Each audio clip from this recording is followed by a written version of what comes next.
And we are live. Gentlemen, welcome back to a summer edition of the Mecca of Banter podcast, where we're rolling the episodes even after the Premier League season is over. I'll check in first. It's Henry Wind here. You can find me on Twitter at Henry Wind. It's a great week to be a Manchester United fan. If you are a Manchester United fan, or if you're just on Twitter at all, Twitter is absolutely exploding right now about the potential sale of Manchester United, which gets me excited because if you check the timestamps, about 17 minutes ago, I was so terribly not optimistic about the sale of Manchester United. So happy to be here. Dobes, how are you doing today, man? I'm great, man. It's definitely some good news. Not going to we've been here before. Like we've heard all this different stuff about the takeover before, but happy to be here. There's a massive game that happened this weekend. I don't know if anybody watched the World 11 versus England, the soccer aid. So happy to dive into that game. Talk St. Louis City, but happy to see you fellas. Hoove, what's going on with you, bro? Doing well, man. Can't lie. Young Yid on Twitter. I would love for my club to be sports washed and bought anew to compete again in the world stage. So I'm not even going to sit here and act like I'm going to hold some sort of moral over you guys by not sports washing your club. I hope mine gets sports washed thoroughly. So doing well, though. Doing well. Happy to have you here as always. And last but not least, Lucas Winkleman, welcome back after taking just a 1 week hiatus. I don't remember what it was, but welcome back to the pod.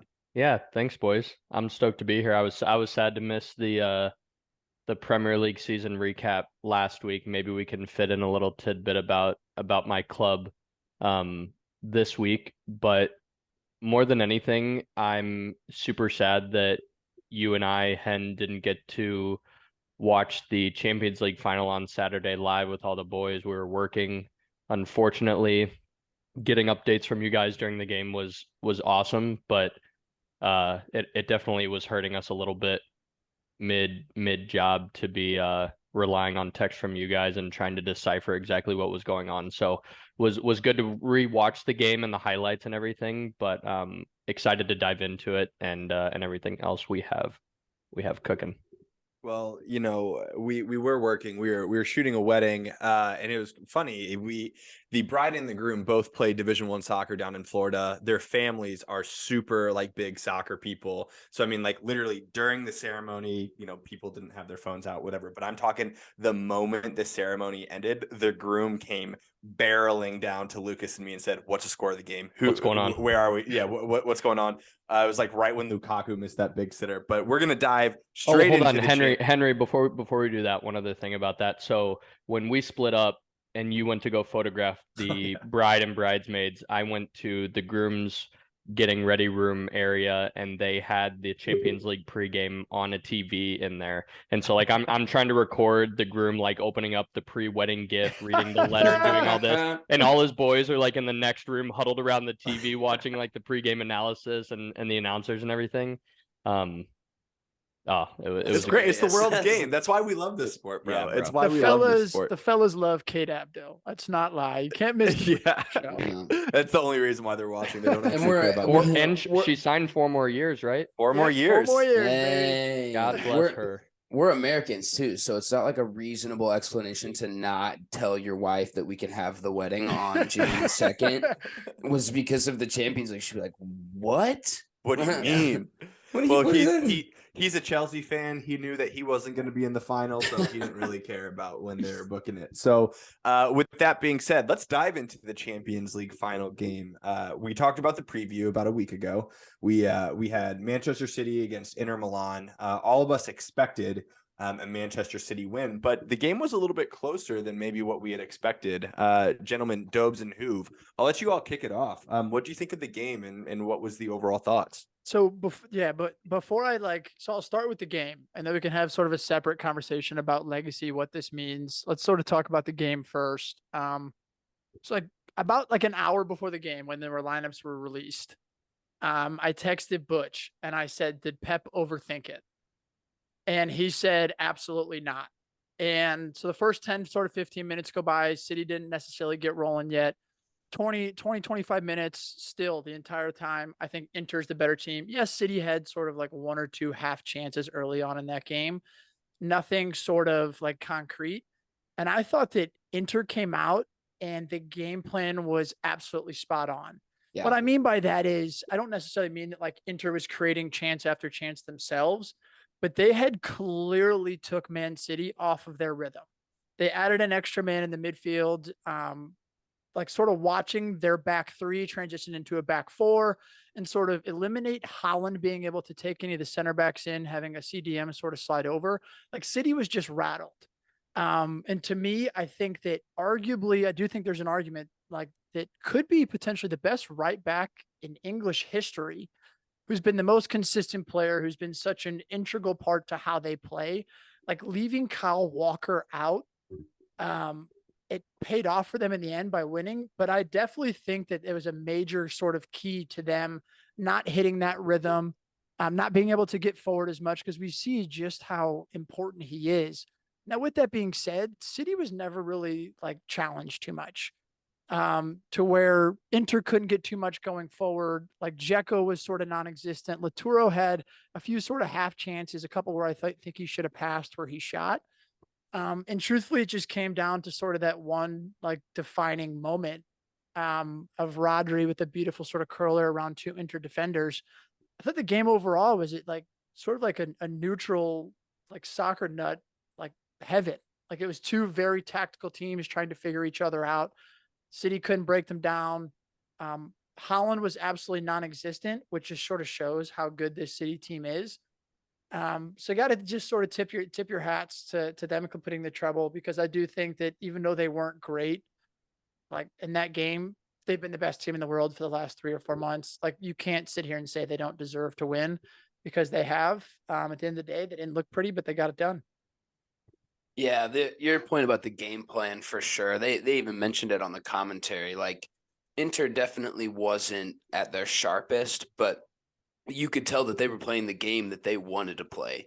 That City was doing everything that they thought City was going to do, and that opened up the chances for, some of those kind of quick counters. And the first half, I thought, it was a cup final. At the end of the day, that's a lot of times what these cup finals look like. It is that one defining moment. Mm-hmm. You can sit there and overthink and plan tactic after tactic.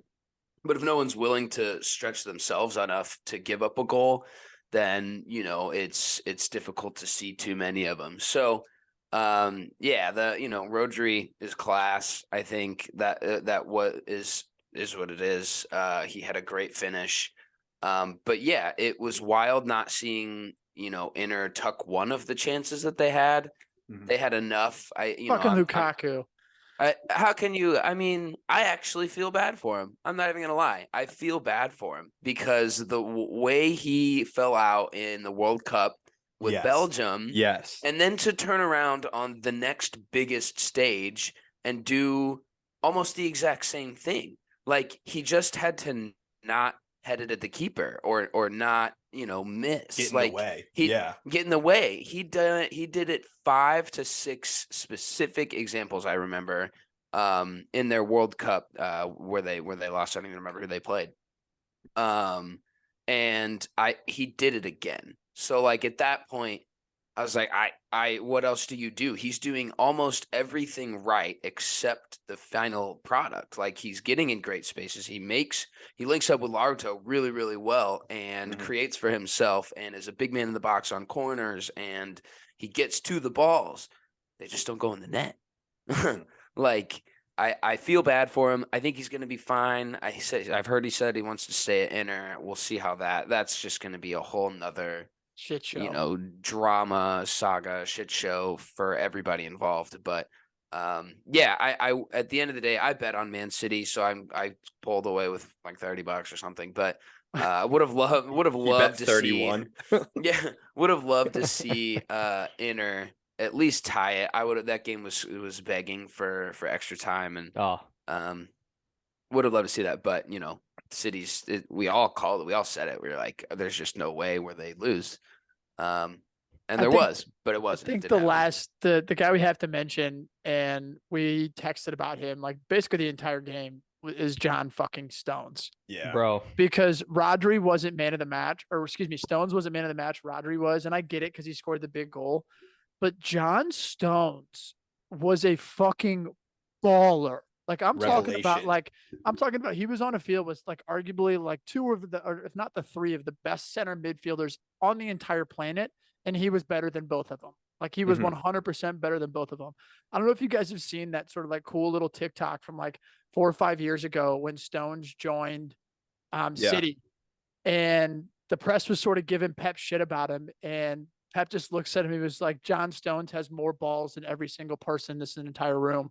I think that sort of speaks to Pep, because John Stones, when he left and joined City, was a very solid center back.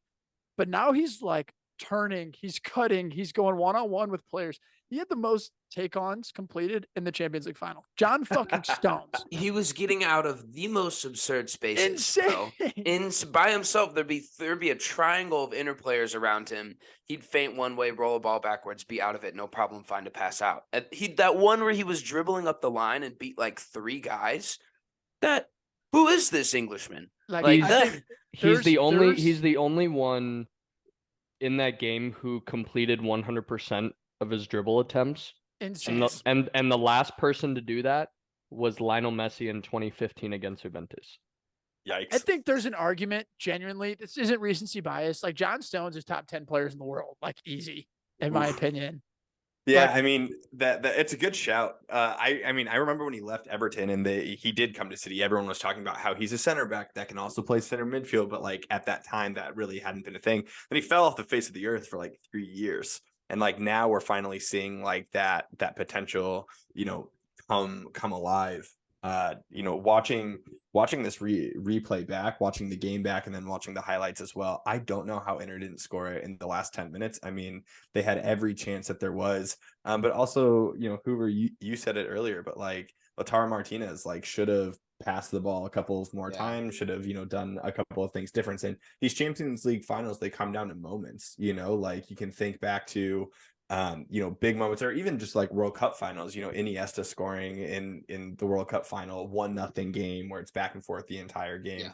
But I think City was dominant. You got to see like the post-game conversations with like Grealish and Haaland, and both of them saying how they didn't play like up to their standards. They played like shit, but they still like came away with the win. Is this the best Manchester City team we've ever seen? Even though I know this is the treble winning year, is this the best we've ever seen Manchester City? I think it's the most complete. I don't think that there's been times in years where like there's like different positions that you could definitely say that like, bringing on Jesus, like Jesus is not the level of like Aguero. You know what I mean? Like, I just think that this is the most complete team from top to bottom, maybe that we've ever seen ever. Every single position, they have a world-class sub.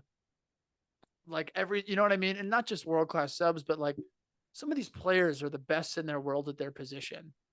And then you could argue that the guy that comes in for him, arguably, if he probably played in that same spot, could be in that same conversation as well. Or starts at most other Premier League clubs or anywhere. Everywhere. And I don't know another club that can say that right now. No one can. And if we want to start talking about their legacy now, we can a little bit. Let's do it. But I think that this, like legacy aside, like to take out the FIFA, like just on-field product. Like I don't know if we've seen something to this level, like ever. Yes, there's those like prime Barcelona teams, but like I do think that like they also had Lionel Messi. Like the shape that Pep has these guys playing, the way that he has them playing is, I don't know if we've ever seen that. Now, the unfortunate piece of it, so like not unfortunate, is that there is all this sort of stuff that comes with it. There's the 115 allegations. There's the 1 point whatever or 2 point whatever billion dollars it's spent to get there. That's why I think it's two different sides, because I think on paper, watching them, they can be the best team of all time, but they should be because they're the most expensive team of all time. So yeah, I'm curious your guys' thoughts. I think I agree with the completeness factor. Like you dive deep on some of those Barca teams, and like they were just covered up front by the best players. Like they didn't need much depth because all of those guys on that team were so good. But this team, and the way that the world of football in general has even changed in the last 10 years, you're still playing more games. So, and when you take comparisons from teams in previous history, it all has to come with a little bit of a grain of salt, because no one, like, the treble is getting harder and harder and harder to win every year because there's more and more games, and who knows, a fucking World Cup in the middle of your season. Like, True. there's so many factors. So I think I completely agree in the most complete team of all time. And I think, this is another tip to Pep. He's transforming guys. Like Ikanji's come in and just been a rock, and we've seen a John Stones remontada. Like, where some of these guys who have always been considered great players or good players, or one or two of them,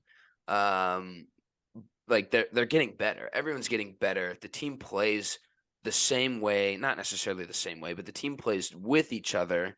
And it doesn't matter who's on the field. You can swap every single one of those pieces, and one of those guys fills in. So my cousin texted me earlier this week. We were talking about the game, and he says, Man City's B team, every single player, you flip the 11, Man City's B team is winning some sort of European in the top 7, 100%. top Yeah. 7 100%. at least in the English Premier League. Like, that's an obscene thing to acknowledge, and it is. It's the Saudi Arabian, backed, funding and stuff. So you take everything with a grain of salt. I think you just enjoy it, because at the end of the day, Dobes, you've said this before, no one's going to be able to compete with anyone like that in the next 5 years, because until you are bought out by a Qatari, a Saudi, one of these big money moves. So you just kind of have to accept it, enjoy it. They were unbelievable to watch, and it was just a generally expected result every game that they took the field, and it almost always was. So Yeah. good on them.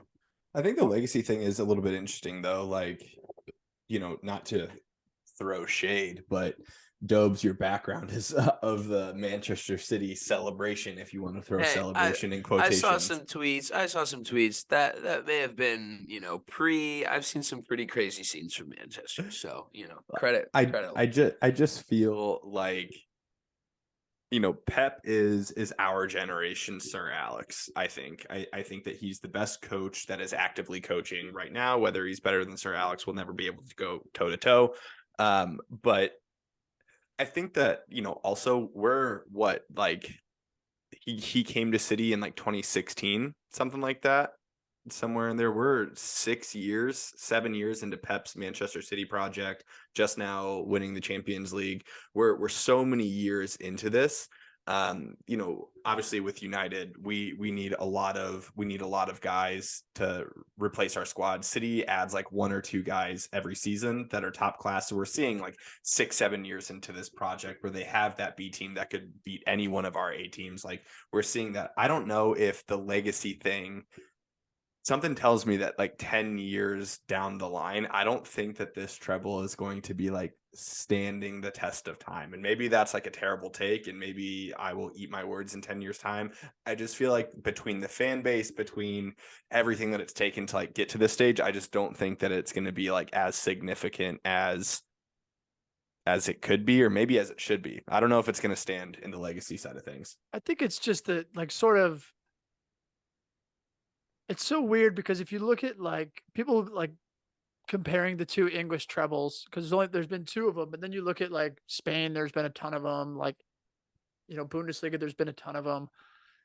I think sort of the difference is this is like, I mean, you and I have both said it. It's almost like this to me was like sort of that complete realization that like it's money, you're never going to like get there. Yeah. Like, like you still have to have the coach to be able to make that happen on the field. You still have to buy the correct, like United have probably spent more money than City, but we've spent it terribly. So you still have to have all of those intangibles as a club. But I do think that it's sort of that first time where it's like, if somebody's going to win a treble again, it's not going to be through youth players. It's not going to be through Like you're going to have to buy and have those world-class players, and your club is going to have to be run correctly from top to bottom. It may come out that there's those 115, whatever does happen with them. Like, I think it's like we've talked about, and I've been on the other side of the argument where it's like, these fans are never going to forget this. These players are never going to Yeah. forget this shit. Like this treble is set in stone. It's happened. Yes, the 115 may like happen. It's a great excuse for us rival fans, but I think it's just sort of the official, like changing of the guard to where it's like, if you want to compete for multiple trophies in England, you have to move like a Real Madrid, a Manchester City from here on out. Yeah. It's hard, like looking at that realization.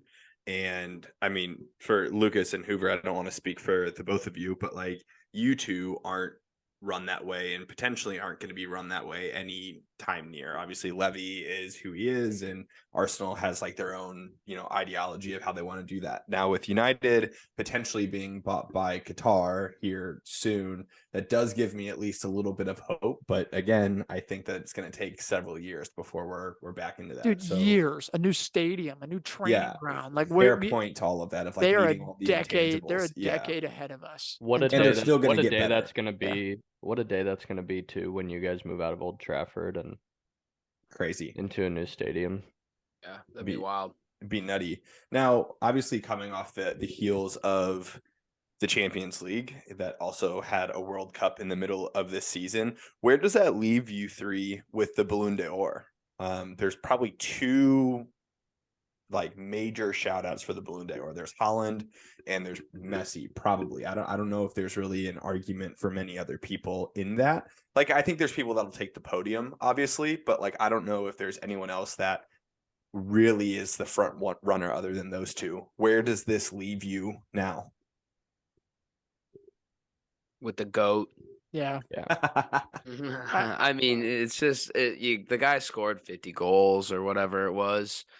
I think we come back to the same conversation a lot of, would he do it on other teams? Is he instrumental enough elsewhere?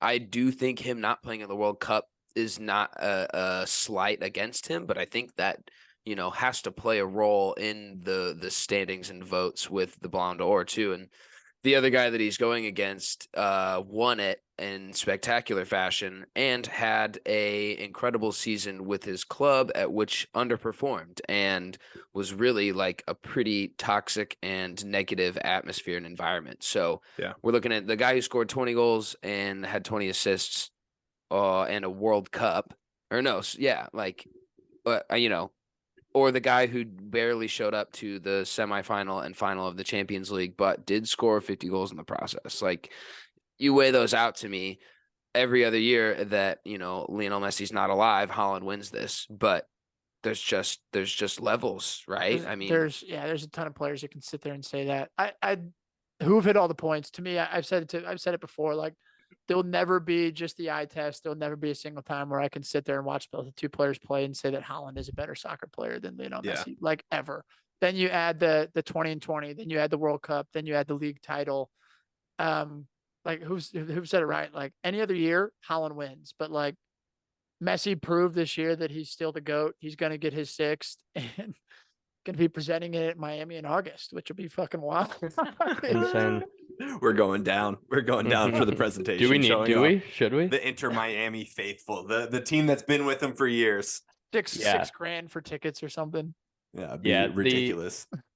You guys kind of mentioned it, but World Cup winner, Golden Ball winner, 1 goal contribution per game in his domestic league in League One. I think beyond that, City, like, Haaland shattered the goal scoring record in the Premier League this season, broke a lot of records, but City's treble was, like we just talked about, was so much more of a team effort than Messi's season was, I think, as a whole.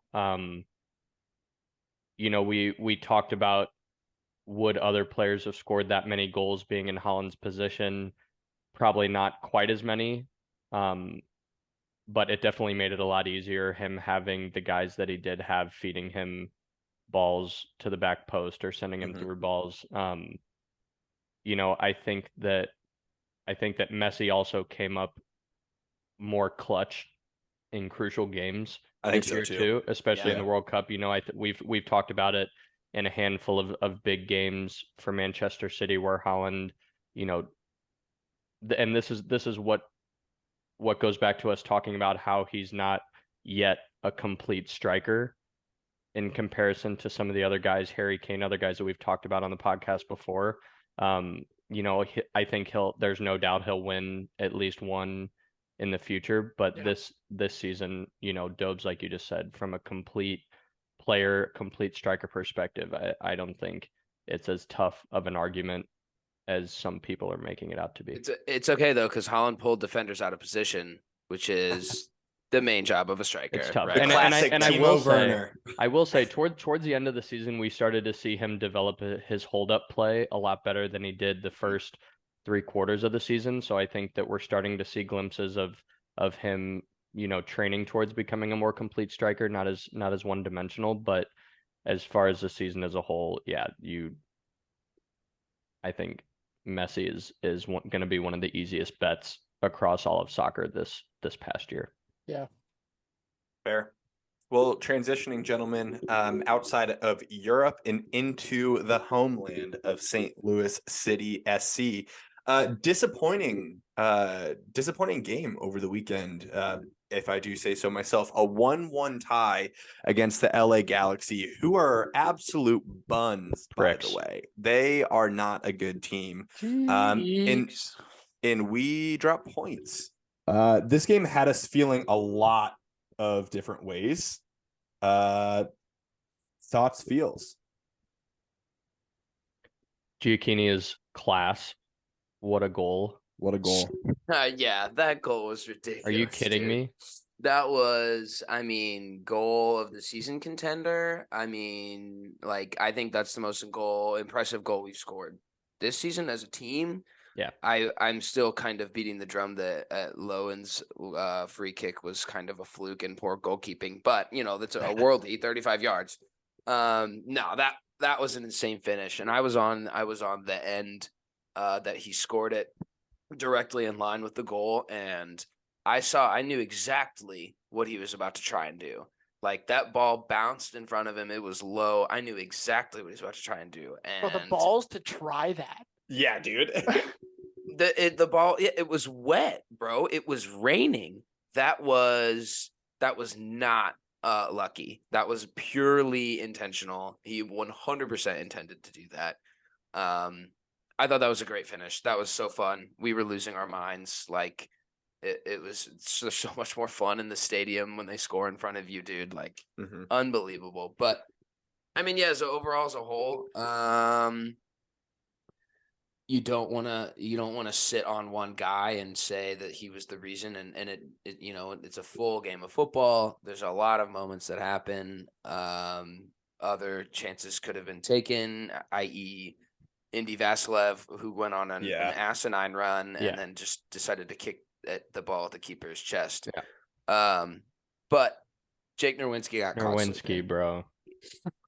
And I'm just hypercritical of wingbacks. I always have been, and I don't think my assessment in Jake has changed or will change. I think he is more solid. You've been saying since day one. I knew he was going to be a problem. Like, I knew our wingbacks are going to be a problem because a lot of times the wingbacks are, are they like the weakest players on the field? Like, if you want to get down and look down at like technicality, on our team, he's our best wingback. Like, he's our best wingback option right now. For sure. And he's a glorified collegiate center back. Yeah. My man's is making league minimum, and he's replacing the guy that we brought in on an expansion team to play left back. That's not a good sign. So, it was the two wing backs that I was worried about from the beginning. And Nerwinski just kind of, he doesn't do anything that really impresses me. He defends well. I don't think he's a poor defender. I do think he's out of position a lot, so he makes reckless tackles. I think he likes to get sucked up front while also simultaneously not necessarily producing a lot, being in those advanced positions. And then to get the ball where you're at and and panic. And, what, like the first thing you're taught as a kid is to just kick it. No nonsense. Take Tim Parker's, take him as Playbook. example and get the ball out, bro. That sucked to watch. And then it sucked even more to watch that piece of shit Douglas Costa celebrate like a lunatic in front of the home fans, which rubbed me the wrong way. And frankly, LA, they are our whole team's on my shit list. It was the worst refereeing I've seen from an MLS game yet, which says a lot because they've all been miserable. And LA were actually on the ground 20% of the game. They felt that every time there was even marginal contact and they'd throw themselves to the ground, the ref would call it. So at some point you're like, you do it, start taking advantage of how strenuous he's being on these calls and, take some contact and roll over. But that's not how they play. That's not how they want to play. That's not how the fans want them to play. So they tried to stick with their way and, it's one individual error, but I feel a little bit better about it than you guys. I thought that they were going to play really well into our style, and they did. It was a lot of sit back, wait, get those balls in, dangerous positions and run. So one or two more chances that they should have finished, should have been 3 points. But you move, nothing else you can do. You didn't give up anything else. They started to look like they were playing for the tie after they did give up the goal, which sucks. But yeah, Nashville next week. Do we know when Klaus is back yet? Frustrating. No, never. Because he's never coming back. Because we just saw news this past week that they extended, his potential comeback time to a couple more weeks. So I have no idea. I'm a little curious as to like the switch of like the wingers, like if you look at like the two games, like I'm not necessarily counting the FC Dallas game on Wednesday as like our form. If you look at the past two games, like Pompeo started two of them, like Stroud started one on the other side and Ostrak started on the other side, and then all of a sudden we have Alm Stroud. Yeah, which it did make a whole lot of sense to me. And our two wingers are like so frustrating to me. It's not even funny because even when they do have the ball in space, nobody takes anybody on 1v1, tries to get to the byline or tries to make something happen. So I don't know, that did make a whole lot of sense. But if we're more clinical, we're sitting here talking about us probably winning 3-0. Like genuinely, like don't want to put it on Indiana because I did think he was probably our best player. But like if he makes that pass instead of just fucking firing it straight at the goalie, like you said, like we go up 2-0, we probably make a few subs, maybe get a third, and the Galaxy are done. But we've sort of seen it as I've learned about the MLS this year, just sort of like nothing is predictable in this league at all. No. Like even from like positive stuff that City has done, like beating Cincy how we did, and they've been so good. Like, so if you don't take your chances, it's very likely that the other team will have a chance. And unfortunately, the Galaxy took it. Yeah, so, and in the grander scheme of things, like I think for the rest of the league, other teams massively drop points as well. Talk about the unpredictability. Sporting beat LAFC 4-0 like over the weekend, which makes no sense at all. But you bring up a great point with the wingers, and I think I had my fingers bleeding from texting this group so many times in the first half talking about how Stroud is going to be the bane of my existence. There's just like 5 different opportunities in the first 30 minutes of the game where he just should have done pretty much the opposite of what he did. I mean, he missed the wide open goal there from the ball over the top. He could have settled it and then tapped it into the goal, but he tried to like one time it out of the air, and it was closer to a throw in than it was to the goal. He should have squared it. Instead, he shot it, and then he should have shot it, and instead he tried to cut it back.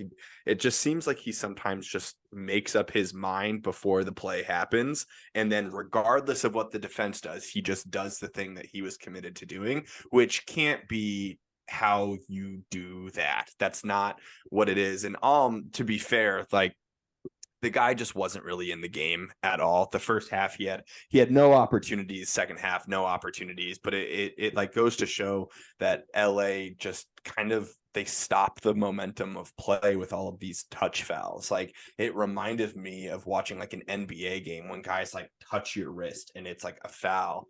There was one that really got us heated towards the end of the game. Bartlett made like a tear down the right wing going forward. He ended up pressuring the center back, our center back, pressuring their center back in their own box. The guy tried to cut it back. Bartlett had the step on him and literally didn't touch the guy, and the guy just fell over, and they called it a foul when like we worked our dicks off to like win the ball high up the field. Like that shit was just so frustrating to watch. And Tobes, I agree with you that if we were a little bit more clinical, we'd be sitting here being like, yep, 3-4-0. We played the way that we played and we got the win. But I think just that drop off in quality when you miss those chances, we leave teams in it, and it's going to come back to bite us in the ass. Shout out Parker too. Like, Dude, he was amazing. As much as the no nonsense we kind of hate sometimes when he does just like clear the ball out of bounds and take care of it, like he was fantastic.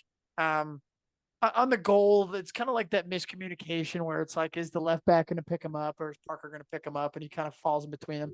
But I also think a lot of that is just like Douglas Costa, like being like, hey, I have one fabulous moment in me.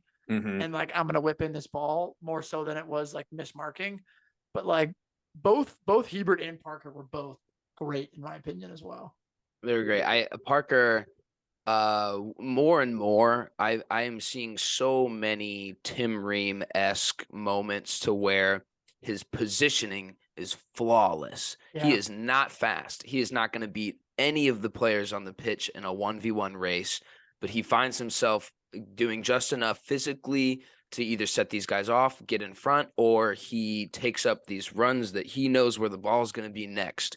And he gets there shoulder to shoulder. And if it's shoulder to shoulder with him, Parker, you've got nothing. Like, my man's going to put you on your ass and it's going to be clean. He's going to pick the ball up. The goal that we scored came directly from Tim. And you pointed it out to Dobes when we were talking about it at the game. It was exactly that. He was probably about to get beat in a 1v1, bearing down on Berkey. He gets a step, throws a shoulder, guy gets absolutely bodied. Me and my buddies are up there like flexing in the stands, like screaming at Tim Parker. And he turns around, he picks his head up, he takes himself 20 yards up the field, finds a ball up wide, and then boom, transition, we're in.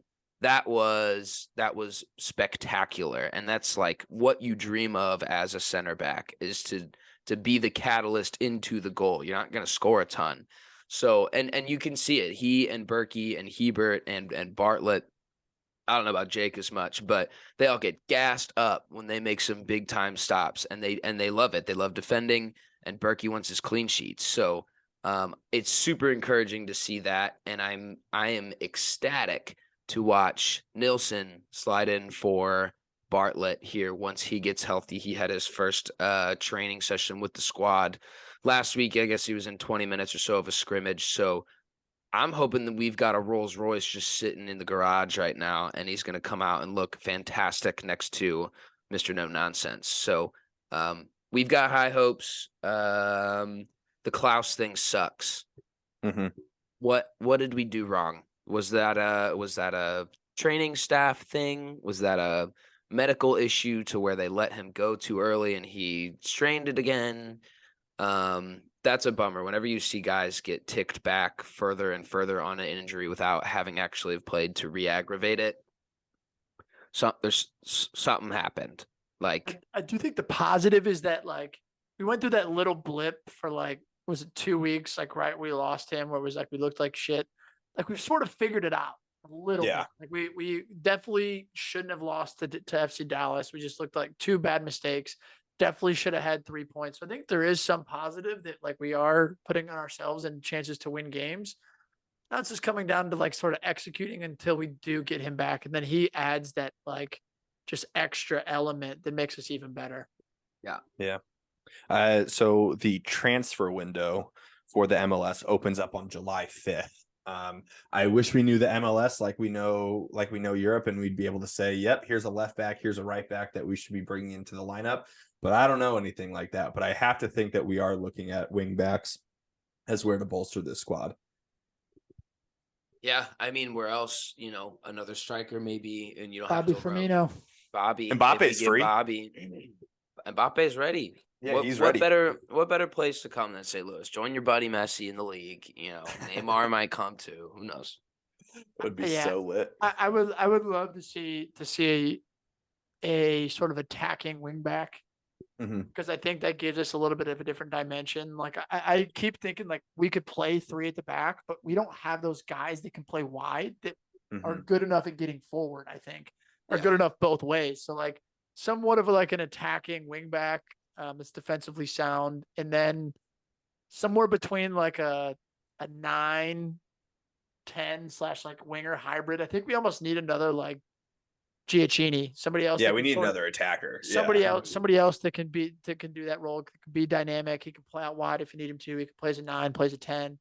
So somebody else like that, I think. God, I mean, you're just literally talking about Roberto Firmino, which is it just makes so much sense. Bro, he Right. could play. Dude, I don't even want to like dream about it. Like he could play as a 10 behind Klaus with like Giacchini out wide, or Yep. he could play as your 9. Like Klaus could even play as a 10. They could play 2 up top. Like Yeah. the possibility. Well, I mean, it would also serve like the really narrow winger, like a 4-3-2-1 Mhm. almost, where there's like 2 like, you know, more inverted wingers. I don't know. It could be a lot of things. And Bobby's like built to like be good in the counterattack. Like he's Yep. built to like get forward. He's built to combine real quick. Like he's built for how we play. He's built for this, baby. Yep. Gentlemen, we're going to end tonight's segment with a little bit of transfer talk. Now, in the middle of the summer, transfer rumors are swirling for all of our clubs. We're not going to dive into all of the transfer rumors because I think, one, that would take too much time, and 2, we'd look like complete asses in August when none of these rumors actually actualize. But I do have one question for each of you, which is, what is the rumor that you are most excited about in relation to your club? I'll go because there's only one and it makes sense. Give me David Raya. The Brentford keeper is rumored. He has already told Brentford he will not be re-signing. Hugo Lloris said last week that he has played his last game with Spurs. Great. Thanks, buddy. Club legend. I actually didn't know he said that. I didn't know he said it either. Yeah, I didn't know he said Did. that. He came out in an interview, I think, with Small club, no one really talks So about Yeah. them, you know. Equip. Classic fucking French guy. But yeah, he it was nice. It was like, I can't believe, I've had an unreal time here being the captain of this club, blah blah blah blah blah. But he's like, yes, I believe I have played my last match for this club. And I don't know, I don't think he really informed a ton of people, but I don't think anyone was A, that mad about it, or B, all that concerned. Like, we definitely don't have, I mean, shit, Forster was great this year. I don't want him to be the starting keeper next year. And then David Raya comes out, says he's not re-signing with Brentford. He's got 1 more year on his deal. They've got a 40 million price tag on him. And his agent's basically laughing in Brentford's face because he will stay for another year on his current salary and leave for free in the summer. If they really want that to happen, is pretty much what the agent's been saying. So we've got a very, very talented keeper who's good with his feet and kind of is, a reasonable replacement to your club captain in that role.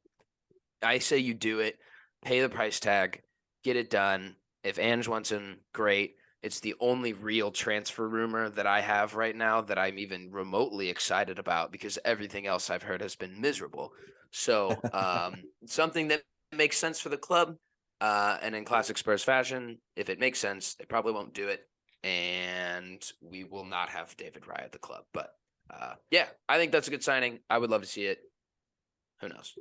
In Ange we trust, right?